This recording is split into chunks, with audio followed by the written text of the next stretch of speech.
Bueno, con motivo del 40 aniversario, hoy contamos con Facundo Rodríguez. Él es abogado especializado en Derecho Internacional, docente de la UBA y del ISEN, y autor de uno de mis libros favoritos de Malvinas, Las Malvinas entre el Derecho y la Historia. Es un placer contar con vos, Facundo. ¿Qué tal, Martín? La verdad que es un gusto poder estar aquí compartiendo con ustedes en vísperas del 40 aniversario del conflicto armado. Yo me encuentro actualmente en Tierra del Fuego, así que estoy más cerca de las islas que de costumbre, así que con un sentimiento muy particular y contento de poder estar compartiendo aquí con ustedes. Buenísimo. Facundo, para ponernos en tema, la disputa de Malvinas se trata en esencia de un conflicto de derecho internacional donde tanto Argentina como Gran Bretaña consideran que su reclamo es justo.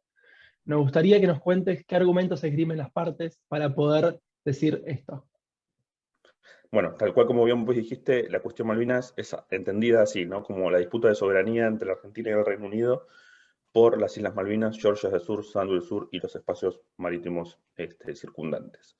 La realidad es que ambos estados alegan tener mejores títulos que la otra parte, y lo interesante aquí es que ambas partes, o por lo menos los argumentos de ambas partes, quedaron plasmados ya en 1829. Los de Argentina, en el decreto de creación de la Comandancia Político y Militar de Malvinas del 10 de junio, ahí se establecen de forma clara y precisa, desde el punto de vista no solamente político, sino también jurídico, de por qué las Islas Malvinas son argentinas. Y esa argumentación que mantuvo la Argentina en 1829 es la que hoy seguimos sosteniendo, demostrando también la solidez, ¿no?, de la posición argentina a lo largo de más de 130 años, manteniendo siempre la misma argumentación. Por el lado contrario, el Reino Unido, ante la protesta frente a ese decreto, estableció cuáles eran sus argumentos de pretendida soberanía sobre las islas, pero sin embargo, esos argumentos que establecieron en 1829, el Reino Unido los ha ido cambiando y variando a lo largo del tiempo a los efectos de tratar de justificar su posición, su legítima posición.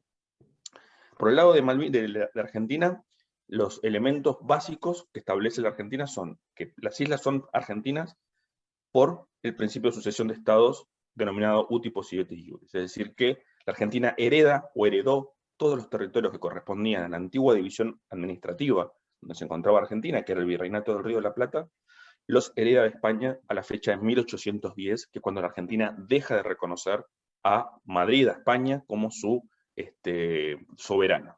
Es a partir de esa fecha entonces que la Argentina hereda los territorios que correspondían al antiguo virreinato. A su vez, la Argentina no solamente se queda con ese título, sino que además lo ejerce a partir del 30 de marzo de 1810, a solo 5 días de la Revolución de Mayo, la Argentina ya comienza a realizar actos de soberanía relativos a Malvinas, y es en 1820 cuando la Argentina ejerce de manera contundente este derecho que había tenido en 1810, que es la toma de posesión oficial de las islas y el izamiento por primera vez de la bandera argentina en Malvinas, el 6 de noviembre de 1820. A partir de esa fecha, de 1820 hasta 1833, la Argentina realizó innumerables actos de soberanía en las islas, nombrando autoridades, concediendo terrenos, ganados, estableciendo leyes alrededor de las islas y estableciendo por primera vez en la historia de las Islas Malvinas una estructura administrativa civil que iba a tener un desarrollo nunca antes visto en la historia de las Islas Malvinas. Por lo tanto, esa sola acción de la Argentina durante 9, 10, 15 años, actuando a título de soberano y siendo de manera pacífica, pública, de buena fe, es para el derecho internacional, en el caso de que el Reino Unido desconozca el título de la Argentina heredado por España, como dice la Corte, es tan bueno como un título. Es decir, suponiendo que las Islas Malvinas habían quedado deshabitadas, habían sido un terra nullius, es decir, un territorio sin dueño, el único Estado que ejerció soberanía sobre las islas durante todo ese periodo fue la Argentina. El Reino Unido tenía conocimiento de cada uno de estos hechos. A partir de 1820, la toma de posesión fue conocida por Londres a través del diario The Times. Luego, el Reino Unido tomó conocimiento de cada uno de los actos y en 1825 firma un tratado de paz, amistad y navegación con la Argentina, en donde reconoce oficialmente a la Argentina como un Estado soberano e igual, y en ningún momento realiza ningún tipo de pretensión de soberanía, ni realiza ningún tipo de protesta ante los constantes actos argentinos de administración y de soberanía sobre las Islas Malvinas. Va a ser recién en 1829 cuando el Reino Unido va a rememorar y va a recordar su antigua pretensión abandonada de soberanía, que había sido abandonada en 1774, que a su vez era una pretensión que era tardía, de mala fe, contraria a los tratados de aquella época. Sin embargo, en ese momento, en esa protesta, el Reino Unido establece que su pretendida soberanía sobre Malvinas se basaba en dos elementos fundamentales. Uno, el descubrimiento, y dos, la ocupación efectiva. El descubrimiento, según el Reino Unido, basado en 1792 o 1796, dependiendo el autor que se elija, ya era tardío para el descubrimiento verdadero de las Islas Malvinas, que había sido español, por lo menos en 1520, que es cuando se establece el primer mapa específico de las islas. A su vez, ya para el siglo XVI, es decir, para el 1500, el descubrimiento por sí solo no era un título válido o autónomo de soberanía, requería una ocupación posterior a ese título, algo que el Reino Unido no realizó. Es decir, primero que no fueron los descubridores de Malvinas, y segundo que no realizaron los actos que para el derecho internacional de la época se requería para adquirir soberanía. Por lo tanto, ya el primer argumento británico es falaz. Luego, el segundo argumento que establece el Reino Unido es la ocupación efectiva y el no abandono de las Islas Malvinas. La ocupación efectiva es un título autónomo de soberanía, reconocido por el derecho internacional, en el cual un Estado toma o adquiere soberanía sobre un territorio del cual ese territorio no es dueño ningún Estado. Es el llamado famoso terra nullius. Hoy por hoy, ya ese título de soberanía ha quedado sin uso, debido a que ya no hay territorio sin dueño en el mundo. Quedaría la Antártida, pero bueno, se encuentra bajo la situación del Tratado Antártico, pero el Reino Unido establece que ellos fueron los que primero ocuparon las Islas Malvinas, lo cual también es falaz, porque sabemos que el primer Estado que cronológicamente ocupó las Islas Malvinas fue Francia, pero Francia reconoce ante la protesta española el derecho preexistente español a las Islas Malvinas. Es decir, no hay una cesión de derechos de Francia a España, no hay una compra de las islas de España a Francia, sino que España reconoce que Francia reconoce que su establecimiento es un establecimiento intruso y que España tenía derechos preexistentes. Este es otro de los elementos que Argentina menciona en el decreto de comandancia cuando dice que hereda las islas de España. También Argentina establece por qué las islas eran españolas. Y el primero de estos elementos es justamente el reconocimiento de todas las potencias de la época de que esa zona del mundo correspondía a la soberanía española. No solamente porque el Papa lo había dicho, o por el Tratado de Tordesillas, o por el ejercicio efectivo de la soberanía, sino porque España así lo hizo saber y así defendió su soberanía, incluso firmando tratados con las distintas potencias, específicamente con el Reino Unido, donde se reconocía su soberanía sobre esas islas. Por lo tanto, esta ocupación del Reino Unido es tardía, es decir, y de mala fe.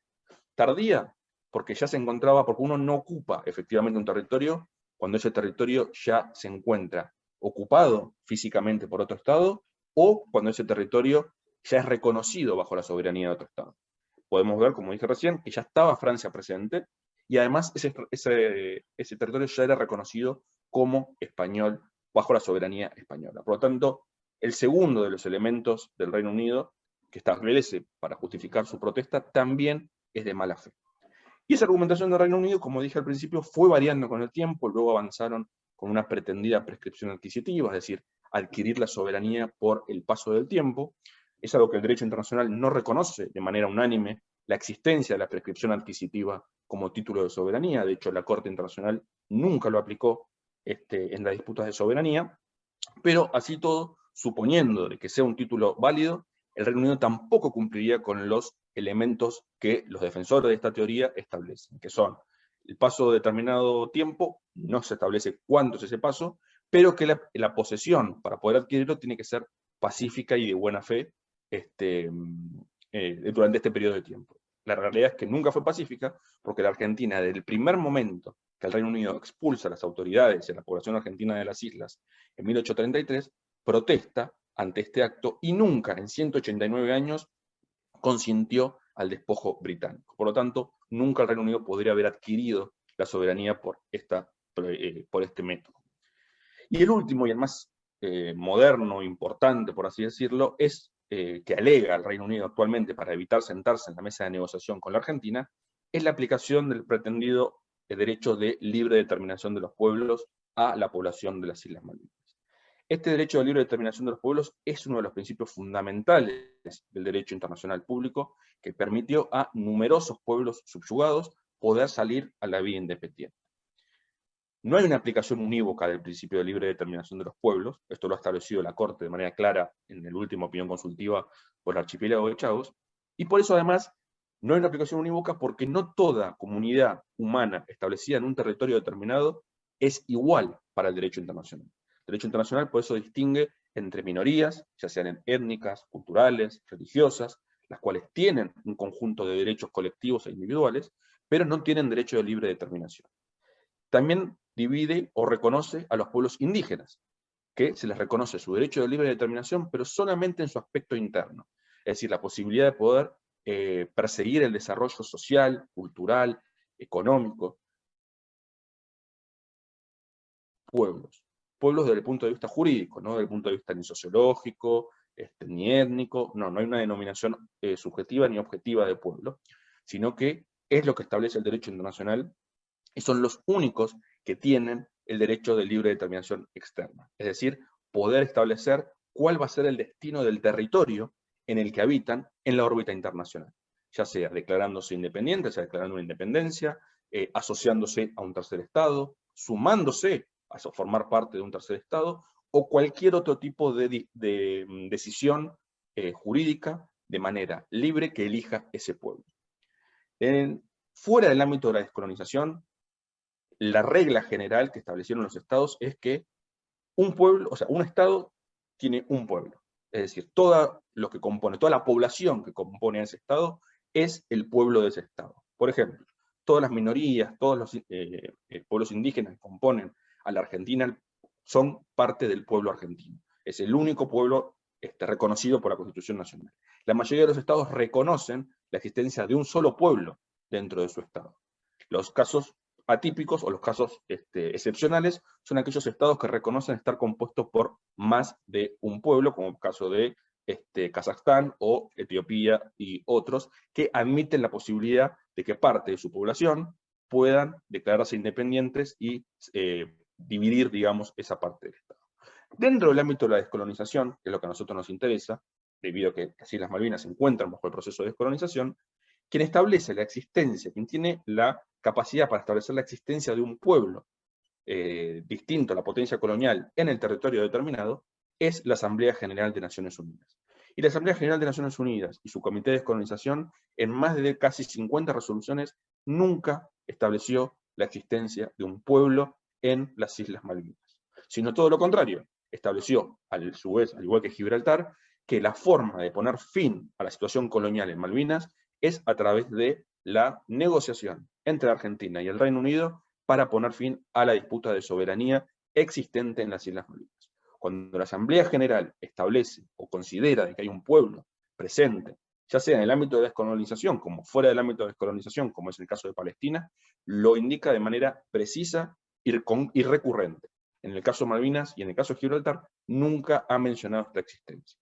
Ahora bien, si hay un pueblo, en el caso con la cuestión Malvinas, que se ve impedido de poder ejercer su derecho de libre determinación en la totalidad de su territorio por ser vista violada su integridad territorial, ese sin duda es el pueblo argentino. Así que, así en resumidas cuentas, rápidamente, estos son los argumentos que alega la Argentina y que alega el Reino Unido en la disputa de soberanía por las Islas Malvinas. Quedaron muy claros los argumentos. Ahora, si te parece bien, queríamos que nos esboces un poco cuál es la situación actual de las islas, y por otro lado, ya nos contaste, bueno, el argumento que utiliza Gran Bretaña para no sentarse a negociar, pero nos gustaría saber el motivo. Bueno, hoy en la actualidad, el estatus jurídico de las Islas Malvinas es un territorio que se encuentra bajo un proceso de descolonización. Por tanto, es un territorio que se encuentra bajo, o se encuentra internacionalizado, por así decirlo. Por lo tanto, ninguna de las partes de la controversia, de manera unilateral, puede poner fin a esta situación o a esta disputa de soberanía, sino que tienen que seguir el método elegido por la Asamblea General de las Naciones Unidas para poner fin a esta situación colonial, que es la solución de la disputa de soberanía. Es decir, que el Reino Unido unilateralmente no se quiera sentar a negociar, o que el Reino Unido unilateralmente diga que no hay una cuestión colonial porque los habitantes de las islas son un pueblo, etcétera, etcétera, es irrelevante para el derecho internacional. Y esto aplica también para lo que estamos viviendo hoy, que es el 40 aniversario del conflicto armado, respecto al resultado de la guerra. La guerra no cambió ni modificó el asunto o la cuestión jurídica de fondo. Es decir, incluso si la Argentina hubiese salido victoriosa del conflicto armado, la disputa de soberanía tampoco hubiese sido resuelta, sino que se tenía que seguir y se tiene que seguir los elementos, los métodos y los medios establecidos por la Asamblea General de Naciones Unidas.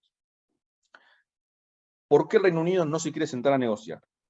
Bueno, la intransigencia británica ha sido una constante a lo largo de estos años. En 189 años de disputa, solamente durante 17 años el Reino Unido negoció. Todo el resto, más de 150 años, el Reino Unido no se sentó a negociar con la Argentina y no aceptó los distintos métodos de solución que la Argentina propuso. La Argentina propuso en al menos 4 ocasiones resolver la disputa a través del arbitraje internacional, y el Reino Unido se negó sistemáticamente, incluso muchas veces con amenazas veladas, no solamente al representante argentino en Londres, sino también al Estado argentino aquí en Buenos Aires, o allá en Buenos Aires. Hoy por hoy el Reino Unido no se sienta a negociar con la Argentina debido a que, considero, principalmente, no se ve obligado o no se siente obligado a sentarse a la mesa de negociación. Podemos ver cómo el Reino Unido, en distintas partes del mundo, está constantemente violando el derecho internacional y sus obligaciones internacionales. Un claro ejemplo es el caso del archipiélago de Chagos, en donde la Corte Internacional de Justicia, la Asamblea General de Naciones Unidas, el Tribunal Internacional del Derecho del Mar, reconocieron que el archipiélago de Chagos pertenece a la República de Mauricio. La Corte Internacional dijo que la presencia británica era una presencia contraria al derecho internacional y que acarreaba responsabilidad internacional para el Reino Unido. La Asamblea General le puso un límite para retirarse, un límite temporal para retirarse del archipiélago de Chagos, y así todo el Reino Unido hizo caso omiso a estos 3 elementos y continúa violando el derecho internacional. En el caso de la Argentina y Malvinas sucede exactamente lo mismo. No se sienta a negociar porque no considera, o que se considera, que está por arriba de las normas internacionales que rigen a la comunidad internacional. Viola su obligación internacional de resolver las disputas por medios pacíficos y viola sobre todo su obligación de poner fin al colonialismo en todas sus formas. Ahora, analizándolo más desde un punto geopolítico, si se quiere, el Reino Unido tiene en Malvinas una base o un centro que le permite abarcar sus intereses en el Atlántico Sur. Recordemos que se trata del único paso bioceánico natural que tenemos del Atlántico al Pacífico, ya que tenemos el Canal de Panamá. Pues si el Canal de Panamá en algún momento le llega a suceder lo que sucedió hace unos meses con el Canal de Suez, es decir, que se encuentra trabado, el único paso bioceánico es el paso que conecta al Atlántico Sur con el Pacífico Sur abajo del Cabo de Hornos. Y las Islas Malvinas ahí juegan un papel estratégico fundamental. Y por otro lado, la pretensión antártica. Desde las Islas Malvinas se encuentra la pretensión británica hacia la Antártida y los recursos que hoy por hoy sabemos que contiene la Antártida, que se encuentran todas las pretensiones soberanas congeladas virtualmente bajo el Tratado Antártico, pero que le permiten al Reino Unido, que esto no hace que el Reino Unido no continúe realizando actos unilaterales. Recordemos cuando se cumplieron los 40 años del reinado, de 40 o 50 años del reinado de la reina Isabel, el Reino Unido le regaló a la reina un pedazo de la Antártida. Es decir, una porción de la Antártida se la regalaron a la reina. Y esa porción antártica justamente se encuentra dentro de los límites de la Antártida Argentina y parte de lo que Chile considera como su pretensión antártica. Es decir, el Reino Unido se encuentra en Malvinas por una cuestión pura y exclusivamente geopolítica y estratégica, y a su vez uno puede también pensar en cuestiones económicas, pensando en los recursos fundamentales y importantísimos que se encuentran alrededor de las islas, ya sea ictícolas, y la posibilidad de una exploración y explotación de hidrocarburos en algún futuro que cada vez se hace más lejano. Y con la aparición de las nuevas energías verdes, se hace o se supone que esto va a ir perdiendo interés, pero bueno, hemos visto que con la situación en Ucrania, la situación con Rusia, la cuestión del petróleo y la cuestión del gas ha sido nuevamente un elemento de preocupación y de importancia para los estados. Pero básicamente el Reino Unido se encuentra en las Islas Malvinas por una cuestión meramente y puramente estratégica y económica. Recién mencionabas el caso de Chagos, y la pregunta que te quiero hacer ahora es: ¿cuál consideras que es la mejor estrategia para nuestro país en su intención de lograr el objetivo de sentarse a negociar la soberanía. Si es ir a la Asamblea General, si es ir a la Corte Internacional de Justicia, o por qué uno sobre otro. Me interesaría saber cuál es tu posición en esa. Bueno, yo creo que la Argentina no tiene que descartar absolutamente ninguna de las herramientas que el derecho internacional ofrece. El derecho internacional ofrece una vasta cantidad de herramientas. La Argentina no debe renunciar a ninguna, a pesar de que hay voces de algunos comentaristas que van en contra de cualquier tipo de avance en ese sentido, que han criticado muchas veces a la posición argentina por ser muy juridicista. Yo creo que la Argentina, su arma fundamental, su herramienta fundamental es el derecho internacional. Muchos autores, muchas personas, o algunos, no muchas, por suerte, hablan de una hipotética situación de que el día que la Argentina sea una potencia económica, una potencia regional o mundial, ahí el Reino Unido se va a sentar a negociar.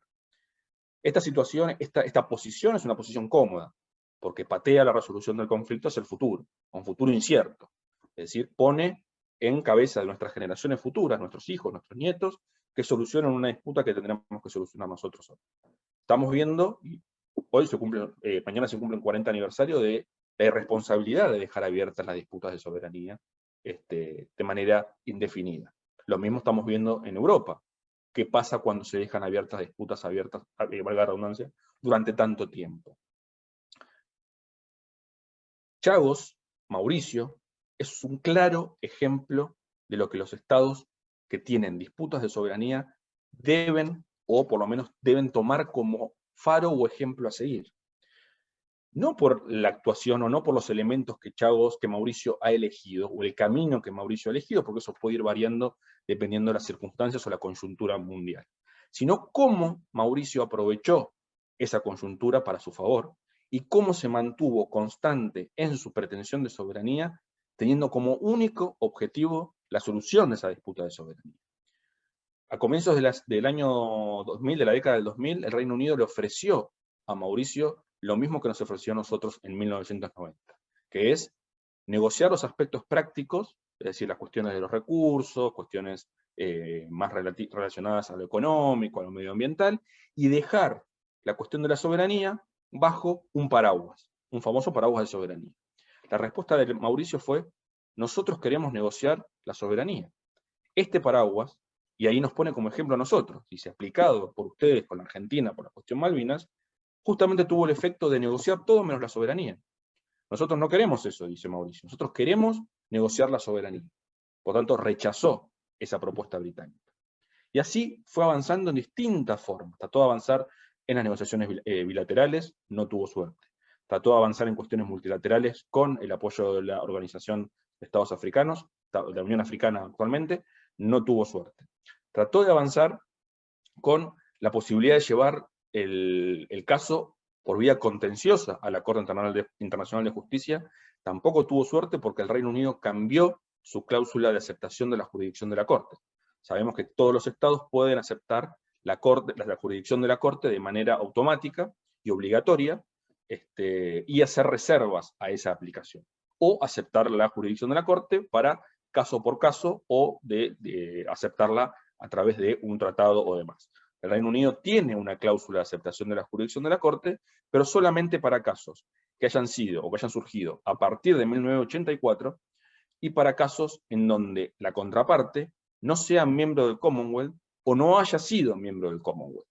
Hasta el 94, cuando Mauricio intentó avanzar con esa idea de poder ir a la Corte por medio contencioso, la cláusula del Reino Unido decía solamente para disputas anteriores a 1970, o 60, perdón, y para miembros que actualmente sean del Commonwealth. ¿Qué hizo Mauricio? Se retiró del Commonwealth para poder avanzar en esa disputa, en esa presentación. ¿Qué hizo el Reino Unido? Automáticamente cambió su cláusula de jurisdicción y agregó este párrafo de que tampoco hayan sido miembros del Commonwealth. Por lo tanto, se les cierra, salvo una negociación con el Reino Unido de ir de manera conjunta a la Corte, la posibilidad de la cuestión contenciosa.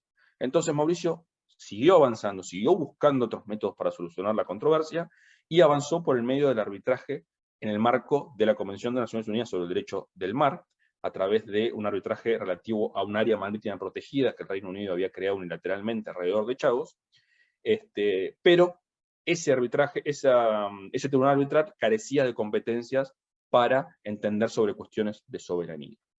Entonces, el otro paso que le quedó a Mauricio es ir directamente a la Asamblea General y pedir una opinión consultiva respecto al estatus jurídico del archipiélago de Chagos.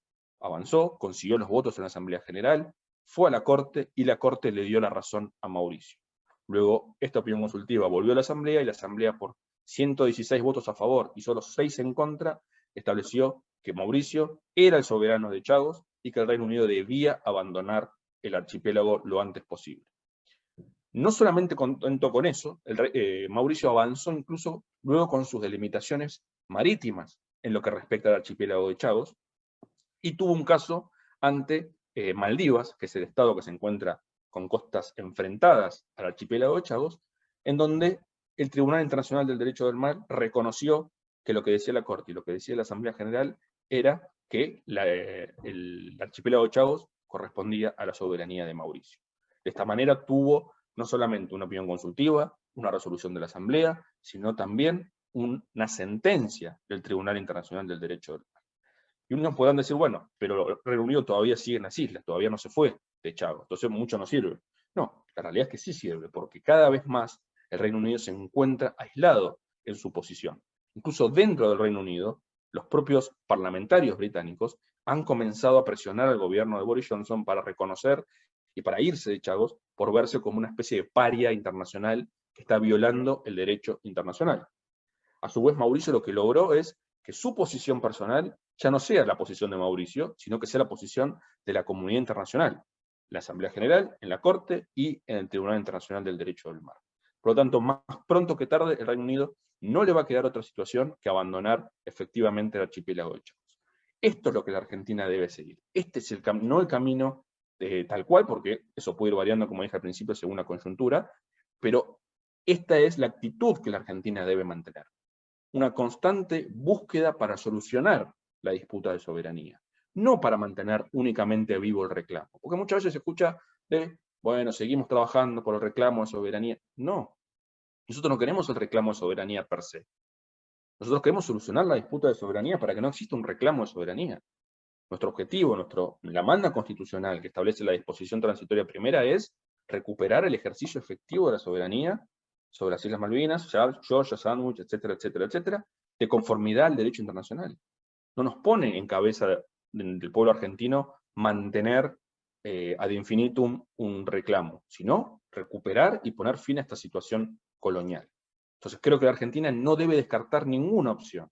No debe descartar volver a la Asamblea General, que es donde efectivamente se encuentra el Reino Unido, en donde se puede poner al Reino Unido en una situación incómoda. Recordemos que la Argentina no vuelve a la Asamblea General desde 1988, y esto fue por un acuerdo entre el gobierno argentino y el gobierno británico de aquel entonces. Eso es algo público, que el propio gobierno británico lo hizo público en el Parlamento británico en el 2008, y es el único caso de descolonización que no llega a la Asamblea General de Naciones Unidas.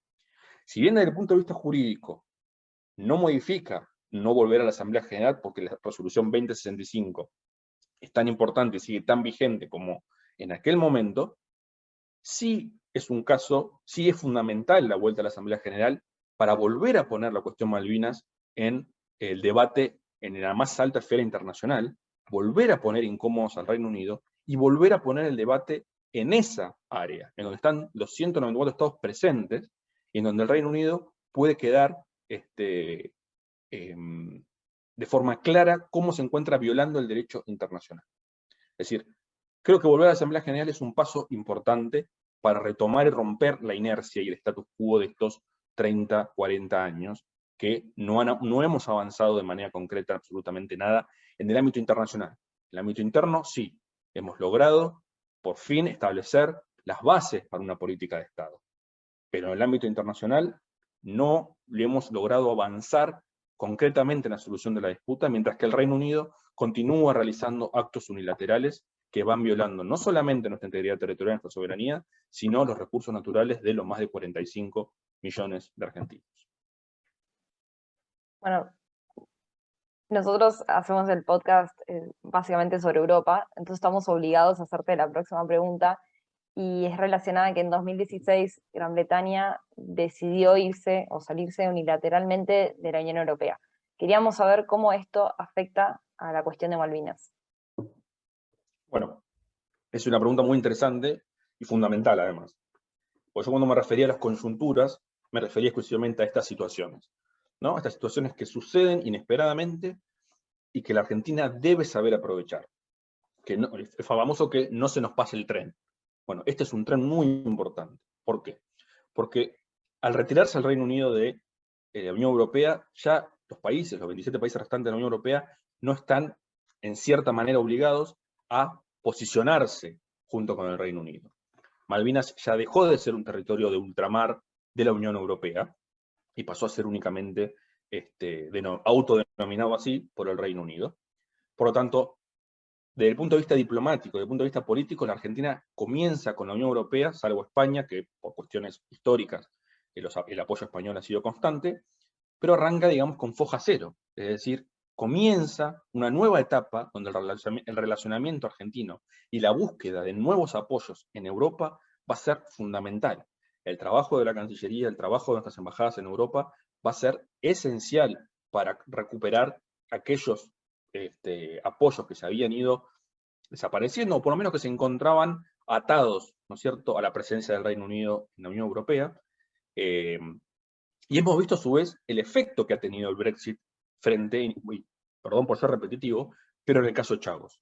Ninguno de los miembros, ninguno de los estados europeos de la Unión Europea votaron a favor del Reino Unido, sino que se abstuvieron en la primera resolución y votaron a favor de Mauricio en la segunda. Mauricio en eso ha realizado un trabajo muy importante en cada país de la Unión Europea. Argentina debe hacer lo mismo. Debe tener gente preparada para trabajar en cada uno de los estados que componen la Unión para recomponer y para avanzar en estos nuevos apoyos. Tenemos un camino totalmente libre y amplio y por recorrer con los países de la Unión Europea. Ahora, ¿cómo afecta el Brexit al Reino Unido? O por lo menos a su posición en Malvinas.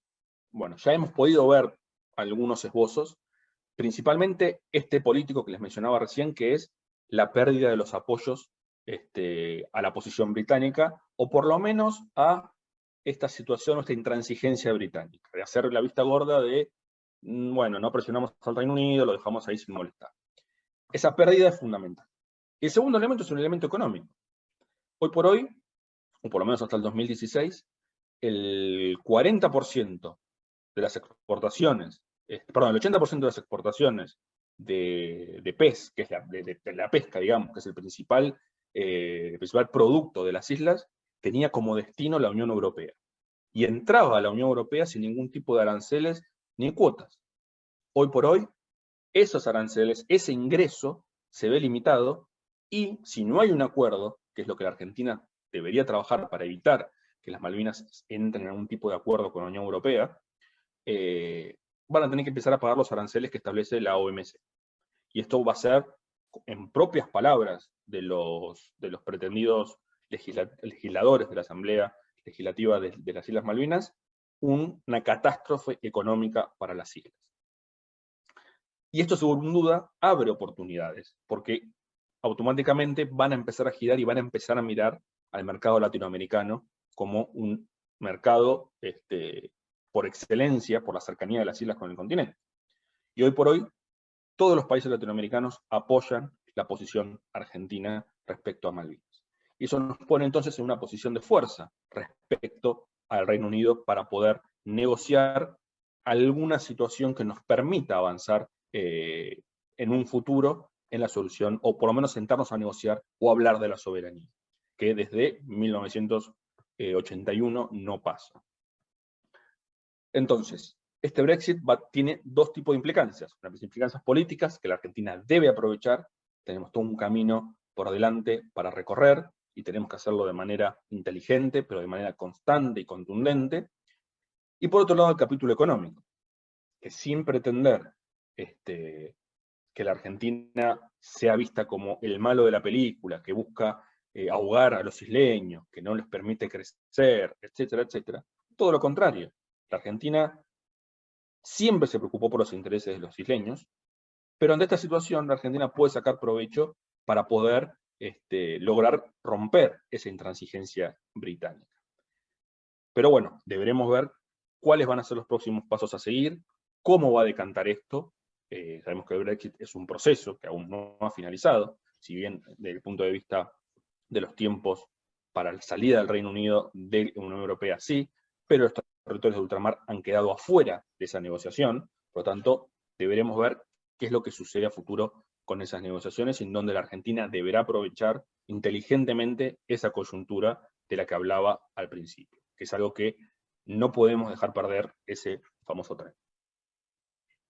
Facundo, me quedaría un montón de tiempo más hablando porque sos muy claro, la verdad. Y si una isla como Mauricio, que tiene menos población que Mendoza, pudo sentar el precedente que estuviste contándonos, creo que, aunque sea, nos vamos de acá con una visión un poco más optimista del potencial de negociación de Argentina en vísperas del futuro, al menos. No sé si, Mechi, sentís lo mismo que yo.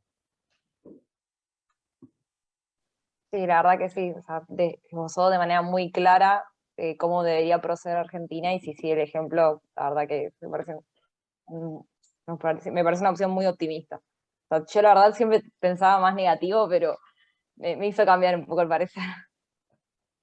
Bueno, eso no es Somos menor, es importante. somos una generación que siente Malvinas de una manera distinta. Igual vos naciste después de la guerra. Sí, en 87. Claro, claro. Entonces, nuestra visión de Malvinas es distinta. Entiendo que vos estás completamente metido en el tema y sos una autoridad en el asunto. Entonces, creo que el ciudadano promedio, que tampoco somos Mechi y yo, pero el ciudadano promedio sí siente que las islas están cada vez más lejos.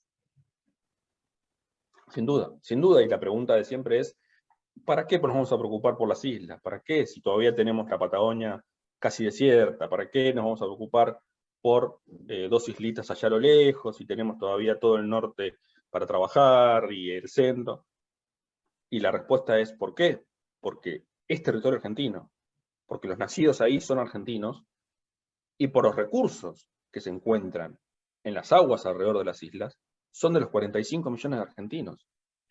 Y hoy se agrega además el respeto y, digamos, esa deuda que tenemos con aquellos que ofrendaron su vida para defender ese territorio, sin importar las cuestiones políticas que llevaron a esa guerra, sino los que fueron a defender la integridad territorial argentina y que quedaron como centinelas en nuestro territorio y en nuestras aguas. Es decir, se lo debemos a ellos, y el mejor homenaje que podemos hacer a ellos, a sus familias, a los que volvieron, pero que volvieron con marcas en sus cuerpos y en sus mentes, es continuar en la búsqueda pacífica para resolver la cuestión de una vez por todas de la disputa de soberanía sobre Malvinas, y que la bandera argentina vuelva a flamear en las islas, y a su vez poner fin de una vez por todas a este anacronismo que es el colonialismo en pleno siglo XXI. Es inentendible que estemos en el año 2022 y todavía haya 17 territorios que se encuentran bajo el colonialismo. Una idea que cuando hablan de colonialismo uno piensa automáticamente en el siglo XIX, en el siglo XVIII, o si quiere a principios del siglo XX. Estamos en el 2022 y todavía hay 17 territorios a descolonizar. Y 10 de esos territorios corresponden al Reino Unido. Por lo tanto, creo que el mejor homenaje para aquellos que fueron a poner sus cuerpos, sus mentes, y no volvieron, y los que volvieron y sus familias, es buscar de manera concreta, de manera novedosa, romper el estancamiento que el Reino Unido pretende, romper el status quo que el Reino Unido pretende, y avanzar de manera concreta en la solución de la disputa de soberanía de una vez y para siempre. Facundo, muchas gracias.